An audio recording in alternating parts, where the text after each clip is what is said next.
அவங்கள இந்த ஃபஸ்ட்டு ஆனிவர்சரியில் அவங்கள வந்து மறக்காமல் நான் நினைவுபடுத்தி அவங்கள பாராட்டணுன்றதுக்காகத்தான் நான் இங்கே இருக்கேன்.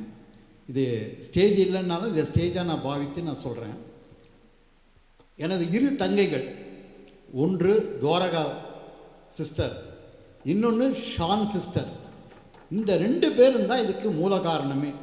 அவங்க தான் வந்து 23வது வருஷம் நவம்பர் மாதம் வந்து அண்ணா இது மாதிரி நீங்கள் ஏன் மீட் ஆரம்பிக்கக்கூடாது அப்படின்னு சொன்னாங்க.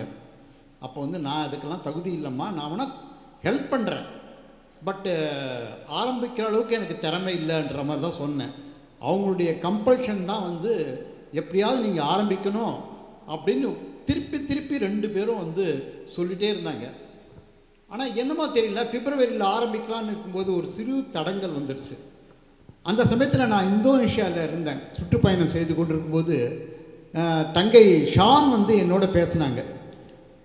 அண்ணா இது மாதிரி நடத்த முடியாமல் இருக்குது, என்ன பண்ணுறது அப்படின்னாங்க. அப்போ தான் நான் சொன்னேன், கவலையே படாதம்மா, நான் இருந்து நடத்தி தரேன் அப்படின்னு சொன்னேன். நடத்தி எப்படியாவது வெற்றிகரமாக இதை ஆரம்பிக்கணும், தொடர்ந்து பண்ணுவோம், நிறைய பாடல்கள் கொடுக்கணுன்ற ஒரே ஒரு நோக்கத்தோடு ஆரம்பித்தது தான் இது. இதில் அட்மின் யாருமே இல்லைங்க. கோஆர்டினேட்டராக நானும் திரு பாலகணேஷ் அவர்கள் தான் இருக்கோம். அவங்க போட்ட தண்ணீர் ஊற்றி வளர்த்த மரம் தான் இன்னும் ஆலமரமாக வந்திருக்கு. ஸோ விதை வந்து இன்றைக்கி ஆலமரமாக இருக்குது. அதுக்கு மூல காரணமான அவங்க இருவரையும் நான் பாராட்ட கடமைப்பட்டிருக்கேன். அதே நேரத்தில் வந்து எனக்கு வந்து தானாக நடத்த முடியல. அந்த சமயத்தில் வந்து அருமை நண்பர் பாலகணேஷ் அவர்கள் தான் வந்து வாலண்டரியாக முன்னே வந்தார். அவரை பற்றி ஒரு வார்த்தையில் சொல்லி முடியாதுங்க. பாலகணேஷ் மிக திறமை பாடகர், சிறந்த பாடகர், எல்லா வாய்ஸ்லையும் மாடுலேஷன் பண்ணுற ஒரே பாடகர் அவர். எந்த பாடல் கொடுத்தாலும் டிஎம்எஸ் மாதிரி பாடுனாலும் பாடுவார், எல்லாரும் இப்போ மாதிரி பாடணுன்னா பாடுவார். அவர் தான் எனக்கு, அவர் மட்டும் இல்லைன்னு வச்சுங்களேன், நான் ஆரம்பித்தேன். இவங்க 2 பேர் சொல்லியிருந்தா கூட நான் ஆரம்பிச்சிக்க முடியாது. உற்ற துணை அவர் தான் வந்து, நீங்கள் கவலைப்படாதீங்க சார், எதாக இருந்தாலும் நம்ம பார்த்துக்கலாம் அப்படி தான் சொல்லுவார். சார் என்ன பாலகணேஷ் இது நடத்த முடியுமா, இது இந்த ப்ராப்ளம் இருக்கேன்னு. அதெல்லாம் ஒன்று ரொம்ப கூலாக. அவர் பேங்க்கில் ஒர்க் பண்ணியிருந்தால் கூட எத்தனையோ கஷ்டப்பட்டு எத்தனையோ டென்ஷன்லாம் அனுபவிச்சாருன்னா அவர்கிட்ட நிறைய பாடம் கற்றுக்கணும். நானே டென்ஷன் ஆவேன். பட் அவர் வந்து எப்பயுமே புன்சிரிப்போட பார்த்துக்கலாம் சார், ஒன்றும் இல்லை சார். அவரை மாதிரி ஒரு சார்ந்த குணம் வந்தது. எல்லாரும் சொல்கிறது தான், நாங்கள் சொல்லலை. எத்தனையோ பெண் பாடகர்கள்லாம் இங்கே சொல்லியிருக்காங்க. பாலகணேஷன்னா துவாரகா சிஸ்டர்லாம் நிறைய தடவை சொல்லியிருக்காங்க. ஐயோ அவரை மாதிரி ஒருத்தர் அவ்வளோ சாந்தங்க. கோபம்ன்றது அவர் அகராதியிலே இல்லை. கோபம் வந்து கொஞ்சம் கூட படவே மாட்டார். சொல்லுங்கள் சார், நீங்களும் சொல்லியிருக்கீங்க இல்லையா, அதை வத்மதி சொல்லியிருக்காங்க. ஸோ அவர் இல்லைன்னு வச்சிங்களேன், அவர் இல்லைன்னா இந்த நடத்தவே முடியாது. நீங்கள் பல பேர் வந்து நம்ம வெங்கடேஸ்வரன் சார் கூட சொன்னார், நேற்று அருமையாக போட்டிருக்கீங்க அந்த எம்பளம் இதெல்லாம். நான் எதுவுமே செய்யலை சார், எல்லாமே மூல காரணம் பாலகணேஷ் அவர்கள் தான். எல்லாமே இருந்து பேரிங் போடுறதுலேருந்து எல்லாமே அவர் வந்து நடத்துகிறார். நான் முன்னால் இருந்து நடத்தினேன். இதில் வந்து எல்லாருமே அட்மிட் தாங்க. ஒருத்தர் நீங்கள் ஒவ்வொருத்தருமே அட்மிட் தான். இதுக்கு யாருமே பிரசிடெண்ட், வைஸ் பிரசிடெண்ட், அட்மின், கோ அட்மின் அந்த மாதிரிலாம் எதுவுமே கிடையாதுங்க. எல்லாரும் உங்களுடைய இது நிகழ்ச்சி தான் இது. நீங்கள் ஒவ்வொருத்தரும் பங்குபடுத்தி சிறப்பித்து கொடுக்குற நிகழ்ச்சி தான் இது. ஆரம்பத்தில் ஒரு சின்ன ஒரு 5 பேரோட வச்சு ஆரம்பித்தது, இன்றைக்கி 20-25 பேர். இன்னும் சில பேர் வந்து ஏன் சார் எங்களை சேர்க்கக்கூடாதுன்ற, எங்களையும் சேர்த்துங்க சார்னு சொல்கிறாங்க. ஆனால் நாங்கள் எய்ம் வந்து நிறைய பாடல்களை கொடுக்கணுன்றதுக்காக, அதிகமான நபர்களை சேர்க்கும்போது கொஞ்சம் பாடல் குறையுதுன்றதுக்காக தான் நாங்கள் இதோடு மெயின்டைன் பண்ணிட்டு இருக்கோம். ஆஃப் டே மீட்டாக இருந்தது, இப்போ வந்து ஃபுல் டே மீட் ஆகிடுச்சுங்க. Full day meet. இப்போது இந்த 2 பேருக்கு நான் கௌரவிக்கணும் இசைச்சுட்டுக்கள் காரணத்துக்காக.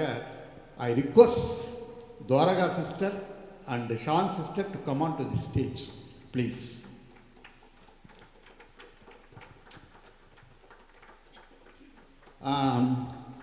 கமலா மேடமும் சீதா லக்ஷ்மி மேடம் தயவுசெய்து கொஞ்சம் வாங்க மேடம்.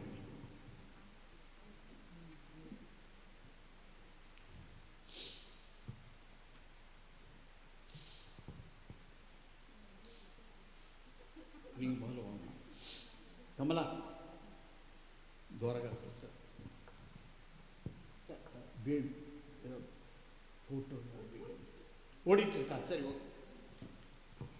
கமலா சாரி துவாரகா சிஸ்டருக்கு கமலா மேடம் அவர்கள் பொன்னாடை கொடுத்துருக்காரு. ரொம்ப நன்றிம்மா. நீங்கள் இல்லாமல் இது ஆரம்பிச்சிருக்க முடியாது. நீங்கள் ஒரு மூல காரணம்.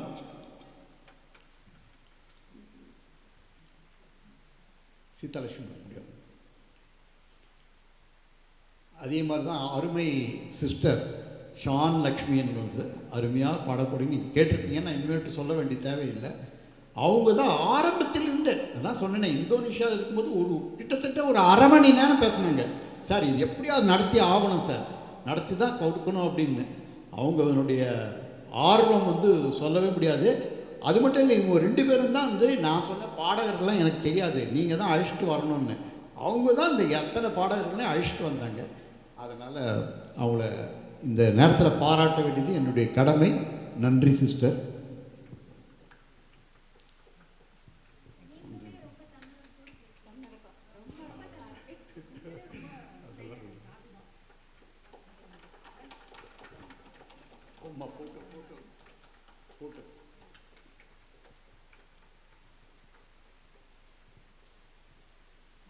இதில் இது ஆரம்பித்தோமே தவிர இதுக்கு உறுதுணையாக இருந்து சார் நீங்கள் இது மாதிரி ஆரம்பிக்கிறோம் அப்படின்னும் போது ஸ்டுடியோ எந்த ஸ்டுடியோ தடுக்கும் போது எங்களுக்கு முதல்ல நினைவுக்கு வந்ததே இந்த ஆடியோ ஃபைல் தான்.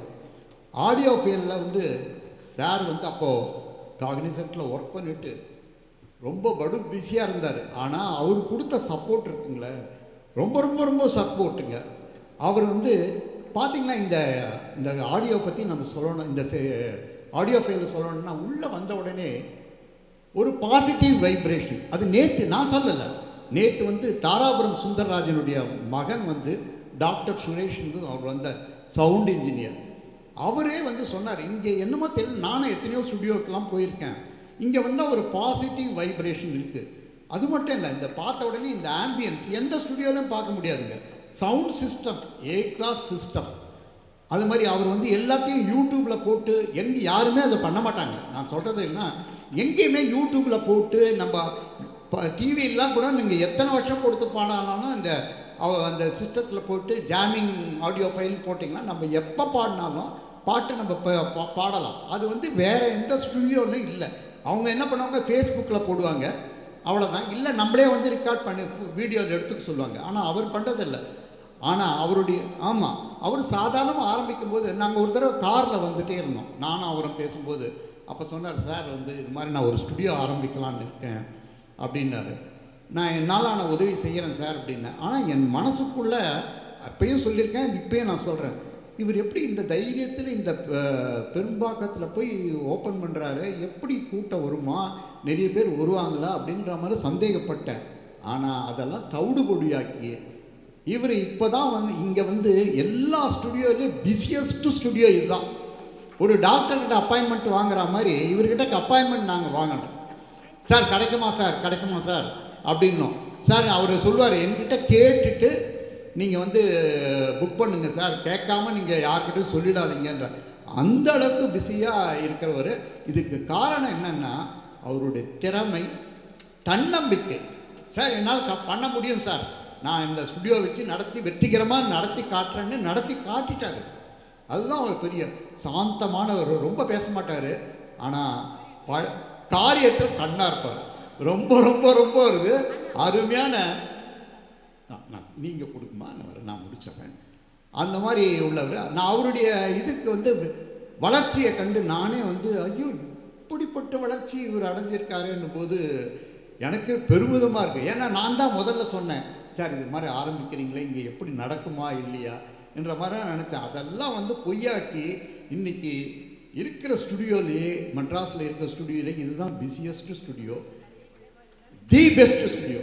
மேடா சிஸ்டர் சொன்ன மாதிரி தி பெஸ்ட் ஸ்டுடியோ. அவரை இந்த இசைச்சுட்டுக்கள் சார்பாக அவரை கௌரவிக்கணும்னு நினைக்கிறேன். அதனால் இப்போ பார்த்தீங்கன்னா முதல்ல ஆரம்பித்தார், இப்போ பார்த்தீங்கன்னா ஒயர்லெஸ் மைக் வச்சு ஆரம்பிச்சிட்டாரு.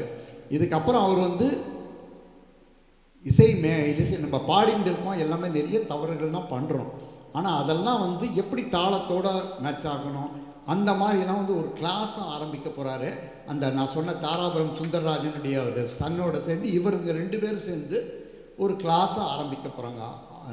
ஆன்லைனில் இல்லை, டைரெக்டாகவே ஒரு வென்யூ தேடின்னு இருக்காங்க. அதில் வந்து ஒரு கோச்சிங் கொடுக்கறதுக்கு இவருடைய முயற்சியில் அது நடக்க போகுது. அது மட்டும் இல்லை, இத்தனை நாள் கரோக்கி மியூசிக் தான் வச்சு நடந்துகிட்டு இருக்கோம். முதலாக இந்த ஸ்டுடியோவில் ஆர்கெஸ்ட்ரா மீட்டும் இப்போ 3ஆம் தேதி நடத்துகிறாரு. நானும் அதில் வரேன். வந்து அந்த அளவுக்கு உயர்றாரு அவர். கடவுள் வந்து மென்மேலும் உயர்ந்து இன்னும் படிப்படியாக அவர் நல்ல முன்னேறணும்னு எல்லாம் வல்ல ஆண்டவனை வேண்டிக் கொண்டு அவரை கௌரிக்கிறது.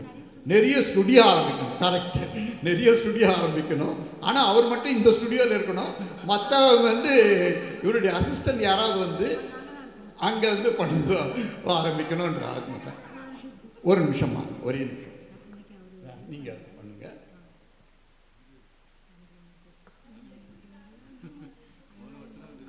முடிச்சார்.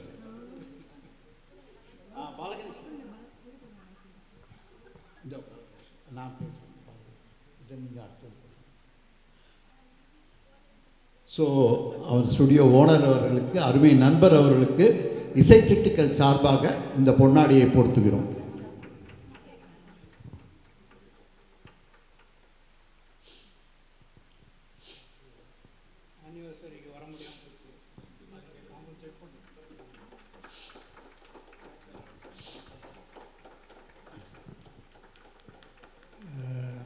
டெக்னாலஜின்னா மியூசிக் லைனில் டெக்னாலஜின்னா இவர்கிட்ட தான் கற்றுக்கணும். சைலண்ட்டாக பண்ணிகிட்ருக்காரு எல்லாமே. இப்போ பாட்டு நீங்கள் வீட்டுக்கு போனீங்கன்னா பாட்டு உங்கள் யூடியூப்பில் வந்துட்டுருக்கோம். அவ்வளோ ஃபாஸ்ட்டு. இந்த ஸ்பீடில் யாருமே பண்ண மாட்டாங்க. Very dedicated service and quality. இங்கே வந்து பாட்டு போனீங்கன்னா definitely you will have a satisfaction for having some here. அதில் நோ டவுட். அதனால தான் திருப்பி திருப்பி எல்லோரும் வராங்க இங்கே. அவருடைய ஹாஸ்பிட்டாலிட்டி வந்து செகண்டரியாக வச்சுக்கலாம். ஆனால் எல்லாம் ஹாஸ்பிட்டாலிட்டி பார்க்குறது ரொம்ப கஷ்டம். இவரை மாதிரி எல்லாரையும் ரிசீவ் பண்ணுறது, ஹேண்டில் பண்ணுறதெல்லாம் ரொம்ப கஷ்டம். அதே சமயத்தில் டெக்னாலஜியில் நெவர் காம்ப்ரமைசஸ். ஏதாவது ஒரு சின்ன ஃபால்ட் ஏதாவது சொன்னால் கூட இம்மிடியட்டாக அட்டன் பண்ணுறாரு. அவ்வளோ பர்ஃபெக்ஷனிஸ்ட். அதனால தான் அவருடைய லைன் சக்ஸஸ்ஃபுல்லாக இருக்குது. Thanks for that JK. Please don't dilute your quality at any cost. இதில் நான் ஒன்று சொல்ல மறந்துட்டேன். இது வந்து நம்ம பாலகணேஷ் உறுதுணையாக இருக்காங்க. இங்கே 2 பேரும் பில்லர்ஸ் ஆரம்பித்து விட்டாங்க. இவர் வந்து ரொம்ப கோஆப்ரேட்டிவாக இருந்தாருன்னெலாம் சொன்னேன். இன்னொரு முக்கியமான நபர் இது. இங்கே வந்து இந்த எங்கள் இசைச்சிட்டுக்கள் குழுவில் எல்லாரும் சொல்கிறது என்னென்னா, இந்த குறைஞ்ச நேரத்தில் எப்படி சார் இவ்வளோ அதிகமான பாடல் பாடுறீங்க? அரை நாள் 2 to 7 வந்து நாங்கள் 8லேருந்து 9 பாட்டு பாடுவோம். வேகமாக போகும். அதற்கு ஒரே ஒரு யார் காரணம்னா அருமை தம்பி கணேஷ் அவர்கள் தான். அவர் நிஜமாக தான் சார். அவர் வந்து டேப் எடுத்துகிட்டு வந்துடுவார். இன்றைக்கி அவர் வரலை, இங்கே எடுத்துகிட்டு வரல. ஏன்னா அது நிறைய கூட்டம் இருக்குன்றதுனால அவர் வந்து அவர்கிட்ட நம்ம சொல்லிட்டோன்னா போதும், இந்த பாட்டு போடுன்னா டக்குன்னு டேபில் வந்து இது பண்ணிவிடுவார். டேபில் போட்டு டக்குன்னு போட்டு அது இந்த டேபில் போடுறது மட்டும் இல்லைங்க. வாங்க சார். டேபில் போடுறது மட்டும் இல்லை, அடுத்து ஒருத்தர் பாடி முடித்து அடுத்தது வர்றதுக்குள்ளே அவர் வந்து 1வது லைனில் 3வது லைனில் 5வது பாட்டு சார்னுவார். உடனே எடுத்துருவாங்க. மற்ற எந்த இதுலேயும் வந்து தேடிட்டு போட்டுட்டு டைம் ஒரு பாட்டுக்கும் இன்னொரு பாட்டுக்கும் ஒன்று. இவர் வந்து எனக்கு ஒரு கை மாதிரி. இவர் இல்லைன்னா எனக்கு கை உடஞ்சிரும். அதனால் இவர் வந்து டேபில் போட்டு உடனே எல்லாம் பண்ணி கொடுத்துருவார். அந்த அளவுக்கு அது மாதிரி இருக்குது. இவருடைய பிறந்த நாள் வந்து போன மாதம் வந்தது. அப்போ வந்து இவரை கௌரவிக்கணும்னு நினச்சோன்னாங்க. ஆனால் அவருடைய தாயாரை வந்து கொஞ்சம் தவறி விட்டதுனால அவருக்கு வந்து சிறப்பிக்க முடியல. ரொம்ப நன்றி சார். நீங்கள் இதுவரைக்கும் ஒத்துழைப்பு ரைட் ஃப்ரம் த பிகினிங்லேருந்து இவர் வந்து சார் நானே சொல்ல டேப் வச்சுப்பார். டேப் வச்சுட்டு இந்த கேமரா ஆன் பண்ணுறது ஆஃப் பண்ணுறது எல்லாமே உறுதுணையாக செய்கிறவர் இவர். அவரை வந்து நாங்கள் இந்த இசைக்குழு சார்பாக பாராட்டுகிறோம், வாழ்த்துகிறோம். Okay sir, thank you. Right. So sir and Balaganesh sir 2 பேரும் ரொம்ப உயர்வாக பேசினாங்க. இது எல்லாமே என்னால் ஏன் சக்ஸஸ்ஃபுல்லாக நடத்த முடியுது அப்படின்னாக்கா உங்களை மாதிரி இருக்கிற சப்போர்ட்டர்ஸோட ஸ்ட்ராங் சப்போர்ட் தான். உங்கள் எல்லாருக்கும் நன்றி சொல்லிக்கிறேன் இந்த டைமில்.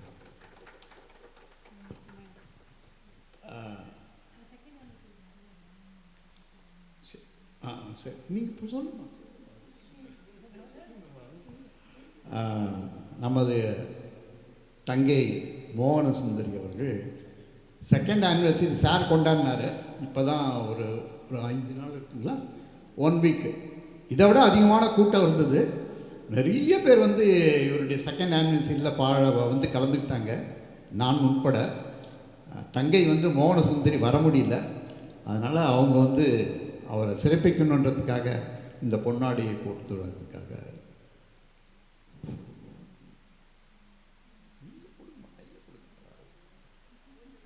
கையிலே கொடுத்து பரவாயில்ல. Thank you thank you.